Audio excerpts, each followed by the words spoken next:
Hi అండి, నమస్తే. చూస్తున్నారు కదా, ఇవి టమాటాలండి. టమాటా మొక్కల ఆకులు అయితే కట్ చేశాను. చూస్తున్నారు కదా ఎంత ముదురుగా ఉన్నాయో. ఇంత ముదురుగా ఉంటే మనకి కాయ అనేది బలం సైజు తగ్గిపోద్ది అనమాట. అందుకని నేనైతే అన్ని మొక్కలవి ఇవి ప్రూన్ చేసేసాను.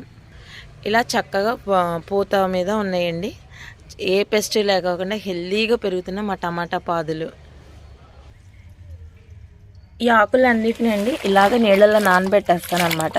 సాయంత్రం వచ్చిన తర్వాత ఇవి మనకి ఈ లిక్విడ్ రూపాయి ఖర్చు లేని ఫెర్టిలైజర్గా మనకి తయారవుతుంది. అంతేకాదండి, దీంట్లో వచ్చే కాకరాకులు కూడా తీసేస్తున్నాను అనమాట. ఇవి కూడా వాటర్లో కలిపేస్తాను. ఇది మన మొక్కలకండి మంచి లిక్విడ్గా తయారవుద్ది అనమాట.